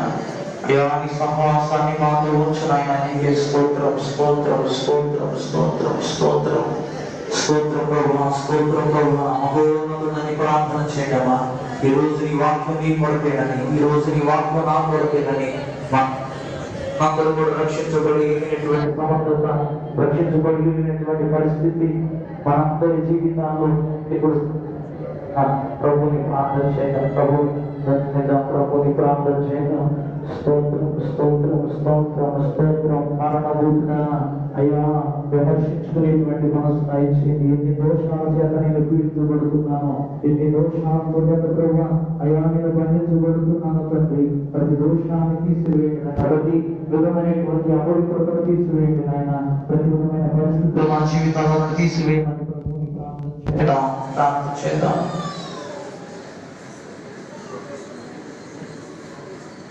మహోన్నతుడా, పరిశుద్ధుడా, అద్వితీయుడా, గరుడా, నీ గణనామానికి వందనాలు తండ్రి. అయ్యా మేమందరము కూడా ఎన్నో విధానాలతో బంధింపబడిన ఆయన మా జీవితాలను బట్టి మేము భయము లేనటువంటి స్థితిలో జీవిస్తున్నటువంటి మమ్మలను ఆయన మీరు జ్ఞాపకం చేసుకోండి ప్రభు. నీ కరుణ, నీ దయ, నీ వాత్సల్యత కొరకై నీ స్తోత్రాలు చెల్లిస్తూ ఉన్నాం. అద్భుతాలు చేయగల దేవుడు అని ప్రభువా నీ తట్టు చూస్తూ ఉన్నాము. నీ సహాయం దయచేయండి ప్రభువా. నీ గొప్ప దేవుడు గనక, కనికర పూర్ణుడు గనక, శక్తి కలిగిన దేవుడు గనక తండ్రి ప్రార్థిస్తూ ఉన్నాం తండ్రి. నీ ప్రేమను మాతో ఉంచండి, నీ కరుణ మాతో ఉంచండి, నీ దయను మాతో ఉంచండి, నీ మేలైన మిండైన స్వరమును మాతో ఉంచండి ప్రభు. నీకే స్తోత్రాలు చెల్లిస్తున్నాం. దేవుడైన మమ్మల్ందరినీ జ్ఞాపకం చేసుకోండి నాయన. అయ్యా ఈ గద్దింపు మాటలు మా కొరకేనని, గద్దింపు మాటలు మా జీవితాలు కొరకేనని, గద్దింపు మాటలు తండ్రి ఆయా పరిస్థితులు మా కొరకేనని నన్ను గురించి చెప్పబడుతుంది వాక్యం అనే భయాన్ని అయ్యా మాకు పుట్టించండి నాయన, పుట్టించండి నాయన, పుట్టించండి నాయన. ఎంతకాలం ఈ శ్రమలు, ఎంతకాలం ఈ ఆపదలు, ఎంతకాలం ఈ పైన అయ్యా నమ్మకున్నటువంటి వారు మోసము చేసిన అనుభవాలు ఎంతమంది ప్రభు మునిగిపోయి ఉన్నారో అటువంటి బిడ్డలను లేవనెత్తండి నాయన. కుటుంబాలను బట్టి, బిడ్డలను బట్టి, భార్య భర్తలను బట్టి తండ్రి ప్రార్థిస్తూ వారి జీవితాల్లో అనుభవించండి. అయా నీ కృపాని క్షేమాన్ని వారి జీవితంలో ఉంచండి. దాని కనికర ప్రసన్నత వారిని అనుభవించుమని తండ్రి ప్రార్థన చేస్తూ ఆయన ఈ కార్మిక రక్షించబడడానికి నీ సహాయం దయచేయండి. ఇటువంటి మనసులు మాకు దయచేయండి ఆయన. కల్పశానికి ఆయన అయ్యా మా దేశాలను కాపాడండి, పట్టణాన్ని కాపాడండి, మా గ్రామాన్ని కాపాడండి ప్రభువా. నీకే స్తోత్రం. ఏ తెగులు మా కూడా అయ్యా మేము విడుదల పొందడానికి, సహాయం పొందడానికి, అటువంటి కృపను కలిగి ఉండడానికి ప్రభుత్వం సహాయం చేయమని, నీ కృపా ఆపుదలతో పొందడానికి నింపుమని యేసు పరిశుద్ధ నామములో అడిగి వేడుకొనుచు ప్రార్థిస్తున్నాం తండ్రి. ఆమేన్. ప్రతి సంగతి కూర్చున్నాం. మరి సంఘానికి తెలియజేసేటువంటి మాట క్లియర్గానైతే జ్ఞాపకం చేస్తాము. మరి ఉదయకాలం 6 గంటల నుంచి ఎందుకంటే ఉదయకాల సమయం ఎందుకు ఎంచుకోవడం జరిగిందంటే ఇక బయట కూర్చోవడానికి కూడా అవకాశం ఉంటుందనే ఉద్దేశంతో మరి ఉదయకాలం ఇంకా 8, 9 గంటలు కొద్దిగా ఇబ్బంది అవుతుంది కాబట్టి ఈ చక్కటి సమయం బాగుంది. బయట కూర్చోవడానికి కూడా బాగుంది, ఒక ఆరాధనగా బాగుంది. సహకరించిన సమయానికి పాల్గొన్న మీ అందరికీ కూడా ఆహ్వానాన్ని వందనాలు తెలియజేస్తూ మరి ఉదయకాలం 5 గంటల దగ్గర నుంచి ఇక్కడ నాతో కొంతమంది ఆలయ విషయంలో ఇవన్నీ అరేంజ్ చేయడం విషయంలో పెద్దలు, కొంతమంది ఎవరస్తులు ఉదయం 5 గంటలకు ఉండడం సహకరించినటువంటి వారందరికీ కూడా మరి నేను నిండైన వందనాలు తెలియజేస్తూ రాబోతున్నటువంటి దినాల్లో కూడా మరి కొన్ని కొన్ని సూచనలతో, కొన్ని జాగ్రత్తలతో మరి ఆరాధనలు జరిపించబడుతున్నాయి కనుక దయచేసి సహకరించవలసిందిగా, ఆరాధనలో పాల్గొనవలసిందిగా మరి మరొకసారి తెలియజేస్తూ ఉన్నాను. రాత్రి జ్ఞాపకం చేశాను. మరి కుటుంబ ప్రార్థనకు మొదలుగా ఏదైనా కార్యాలు ముందే చెప్పండి, మీ గృహానికి వచ్చి ప్రార్థన చేయడానికి అవకాశం ఉంది కనుక మరి కుటుంబ ప్రార్థనలు కొంతకాలం వరకు ఎక్కడ జరిగినా అది కాదు, కానీ మరి కొంతకాలం ప్రార్థన జరగనేటువంటి విషయాన్ని మరొకసారి జ్ఞాపకం చేస్తూ మరి జరుగుతున్నటువంటి కాలంలో అందరూ కూడా సహాయ సహకారం అందించాలని మరొకసారి తెలియజేస్తున్నాను. ఈ సమయంలో మనందరం కూడా లేచులు పడి ఉండగా కీర్తన పడుతున్నటువంటి సమయంలో మార్పులు తీయబడతాయి. ముగింపు ప్రార్థన దీవెనతో ఆరాధన మార్పు తెచ్చుకోబోతున్నాను. అందరం కలిసి పాడుదాం. అందరం కలిసి పాడుదాం.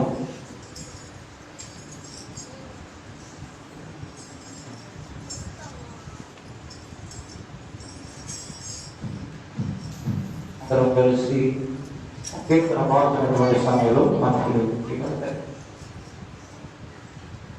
షాలేము రాజా సర్వాధికారి కీర్తన పాడుతుండగా మార్పులు తీయబడతాయి. షాలేము రాజా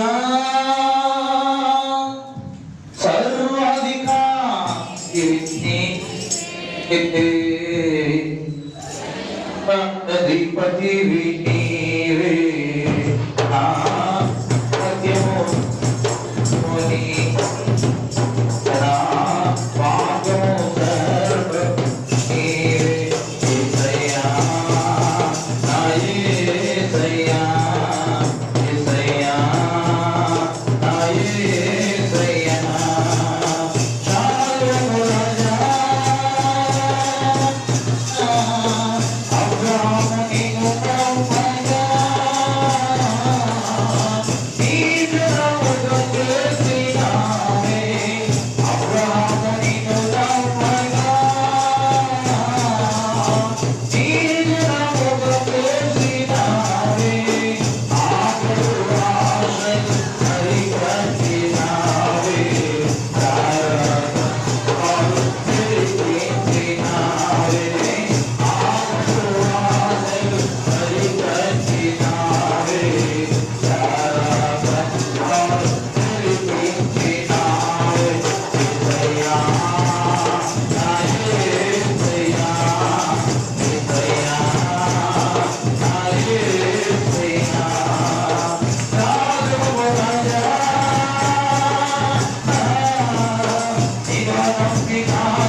ఓ దేవాన్ని మంచులకు దాకా నిజంగా మార్పులను దయతో అంగీకరించి వీటిని దీవించి లోకమంత దైవ సమాధానం విస్తరింపచేయమని మా ప్రభు రక్షకుడు యేసు క్రీస్తు ద్వారా అడిగి వేడుకొనుచున్నాము తండ్రి. ప్రభు మీకు తోడైనది గాక. ప్రభు మమ్మల్ని కనికరించుము. అందరూ మోకరిద్దాం. పరలోకమందున్న మా తండ్రి, నీ నామం పరిశుద్ధపరచబడునుగాక, నీ రాజ్యం వచ్చునుగాక, నీ చిత్తం పరలోకము నెరవేర్చినట్టు భూమి నెరవేరునుగాక. మా అన్నగారు మాకు దయచేయండి, అడుగు చేసిన వారిని క్షమించిన ప్రకారం మా అపరాధులు క్షమించు, మా శోధనపై నడిపించు. ఎందుకంటే రాజ్యము, శక్తి, మహిమ. ఆమేన్. సమాధాన కొరకని సందర్భ ప్రార్థన.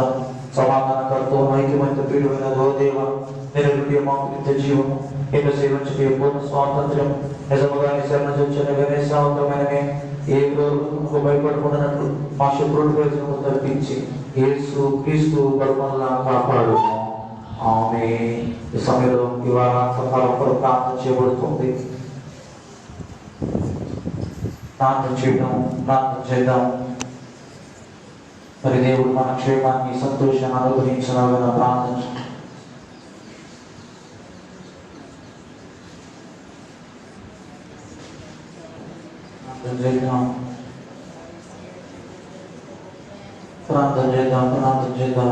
చేద్దాం. దేవుడు మీ అందరూ కూడా రానున్నటువంటి దినాల్లో, రానున్నటువంటి పరిస్థితుల్లో దేవుడు వారికి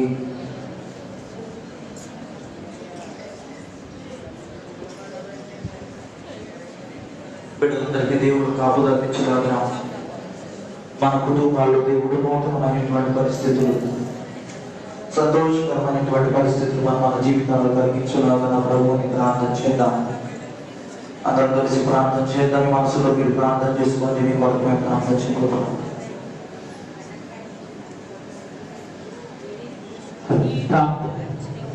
సర్వశక్తి కలిగిన మా ప్రభువా, నిత్యము వేణులతో స్తుతింపబడుతున్న మా ప్రియపరులు తండ్రి ఘనమైన శ్రేష్టమైన నామాన్ని బట్టి ఇటు స్తుతిస్తూ ఉన్నాము. ఈ ఉదయ కాలంలో ఈ కాలాంతరంతటి ద్వారా నీ నామం మహిమపరచబడేదని ప్రభా మేము విశ్వసిస్తూ ఉన్నాము. అయా సృష్టిలో నాయన సమస్తము కూడా నీకే స్తుతి స్తోత్రాలు కృతజ్ఞతలు చెల్లిస్తూ ఉన్నవి. అయా సర్వలోకము సృజించిన సృష్టికర్తమైన దేవా, నీ పాద సన్నిధానంలో నాయన ఇంతవరకు మమ్మలను ప్రభా నీ రెక్కల నీడలో భద్రపరిచిన దేవా, నీకు నిండు మనసుతో కృతజ్ఞత స్తుతి స్తోత్రములు చెల్లిస్తూ ఉన్నాను. పరిశుద్ధుడు పరిశుద్ధుడు పరిశుద్ధుడు అని అయా స్తుతింపబడుతున్న మా తండ్రి నీకు స్తోత్రం. అట్టి స్తుతులకు ఆశీర్వదైన దేవా, ఈ ఉదయకాలము ప్రభా వారు ఆత్మతోనూ సత్యముతోనూ నన్ను ఆరాధించమని చెప్పిన రీతిగా అటు ఆత్మానుసారమైన సత్యానుసారమైనటువంటి ఆరాధన ద్వారా అనేక మేలు ఉపకారములు సమకూర్చి దేవుడానికి స్తోత్రములు. ఎన్నో శ్రమలలో నుండి ప్రభా, ఎన్నో భయంకర పరిస్థితుల నుండి తండ్రి, అయ్యా గొప్ప అపాయకరమైన స్థితిగతుల నుండి తండ్రి మమ్మల్ని రక్షించినందుకు ఇక వెళ్ళలేని కృతజ్ఞతలు చెల్లిస్తున్నాం. మాలో ఈ మంచి లేదు కానీ అయ్యా నీతి లేదు కానీ తండ్రి, అనీతివంతులమైన మా జీవితాలలో ఎన్నైనా మనసుతో పడించిన మాటలు జ్ఞాపకం చేసుకొని ప్రతి పొలమును ప్రతి ఉత్తరంలో ప్రభావం కలుగు చేసి ఆరాధన ద్వారా మా జీవితాల గొప్ప పేరు దయచేయమని యేసయ్య నామములో వేడుకొనుచున్నాను తండ్రి. ఆమేన్. స్తోత్రమయ్యా, స్తోత్రం స్తోత్రం స్తోత్రం స్తోత్రం స్తోత్రం స్తోత్రం. పరిశుద్ధుడు పరిశుద్ధుడు పరిశుద్ధుడు నీ నామములతో స్తుతించబడుతున్న మా తండ్రి, మీ వీధిలో కానీ బిడ్డలు కానీ పిల్లలుగా ఈ ఆదివారం ప్రభా ఈ ఉదయకాల సమయంలో మీ సన్నిధానంలో మేము ఈ రీతిగా ప్రార్థించడానికి అయ్యా ఈ రీతిలో మేము జ్ఞాపన చేయడానికి మేము మాకు ఇచ్చిన అవకాశం కొరకు స్తోత్రాలు చెల్లిస్తున్నాం. మీ గొప్పదయ్యా, మీ గొప్ప కరుణ మా అందరి జీవితంలో ఉంచండి. అయ్యా నేను రాత్రి విన్నా మా పట్టణాన్ని నాశనం చేయకుండా కాపాడమని దాని చేసిన ప్రార్థన ఈ ఉదయం మేము ప్రజిస్తున్నాం. మా కుటుంబాలకు మీరు కావాలిగా ఉండండి. ఏ దేవుడు మా కుటుంబాలలో సమీపించకుండా యోగ్యమైన స్థితిని మా జీవితంలో కనపరచండి. ఆయన నీ కృపను మాకు అనుగ్రహించండి, నీ క్షేమాన్ని మాకు ప్రసాదించండి. ఈ ధన్యకరమైనటువంటి స్థితిని మాకు సమకూర్చమని తండ్రి ప్రార్థన చేస్తున్నాం. ఎవరెవరు వీటి కొరకు ప్రార్థిస్తున్నారు, ఎవరెవరు ఏమేమి కావాలని అడుగుతున్నారు, ఆ వీళ్ళందరి కొరకు తండ్రి ప్రార్థిస్తున్నాను. నీ క్షేమం, నీ సంతోషం, ఆనందకరమైనటువంటి పరిస్థితులు అయ్యా మా అందరి జీవితాలను అనుగ్రహించమని తండ్రి ప్రార్థన చేస్తున్నా. నిత్యమైన కరుణ, నిత్యమైన దయ, అయ్యా నిత్యమైనటువంటి పరిస్థితులు అయ్యా మా అందరికీ అనుగ్రహించి సహాయం చేయమని తండ్రి విజ్ఞాపన చేస్తున్నా. మా బాధలు, నష్టాలు, సమస్యలు, ఇబ్బందులు, ఇరుకులు వాటన్నిటికీ విజ్ఞాపనం చేసుకోండి. అట్లేదు కానీ ప్రభావ ఈ ఫేస్బుక్ లైవ్ ద్వారా ఎంతమంది కూడా ఇస్తున్నారు వారి కొరకు నేను ప్రార్థిస్తున్నాను. అయ్యా మనపల్లి సంఘ బిడ్డలు ఈ ఆరాధనలో వారి గృహాల్లో ఉండి ఏకీభవిస్తూ ఉంటుండగా ప్రభావ ఆ బిడ్డల కొరకు నేను ప్రార్థిస్తూ ఉన్నాను. ఈ కొరకు లైవ్ చేయండి. అంత మాత్రంగా ఎంతమంది బిడ్డలైతే ప్రభావ ఆరాధనను వారు చూస్తున్నారు వారి గృహాల్లో ఉండి, వారు వింటున్నారు వారి గృహాల్లో ఉండి, వారికి కూడా నీ కృపను దయచేయండి. నీ కార్యక్రమం మీ ప్రసన్నత నిదయ బిడ్డలందరి జీవితంలో దయచేసి నడిపించి సహాయం చేయమని యేసు అతి పరిశుద్ధ నామములో ఈ వేడుకను ప్రార్థిస్తున్నాను తండ్రి. మన ప్రభువైన యేసు క్రీస్తు కృప, తండ్రి దేవుని దయ, పరిశుద్ధాత్మమైన కాపుదల సహవాసం ఇక్కడ వచ్చినటువంటి మన కొరకు ఆరాధనలు ఎక్కిపించిన ప్రతి ఒక్కరికి ప్రత్యేకంగా ఈ ఫేస్బుక్ ద్వారా వారి గృహాల్లో ఉండి ఆరాధనలు ఎక్కిపించినటువంటి ఆయా సంఘ బిడ్డలకు ఆయా వ్యక్తులకు సదాకాలంతో ఆశీర్వాదము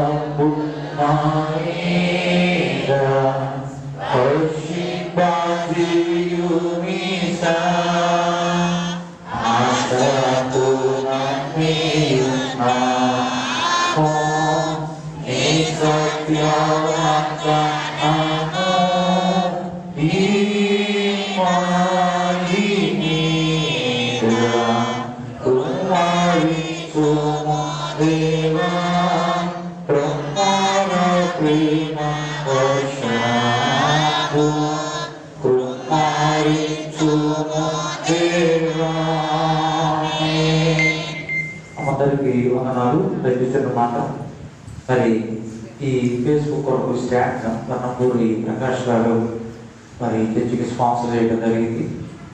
మరి నిండైన వందనాలు తెలియజేస్తున్నాను. అంటే ఇబ్బందిపట్నం కొండపల్లిలో ఈ రోజున ప్రార్థన లేదు.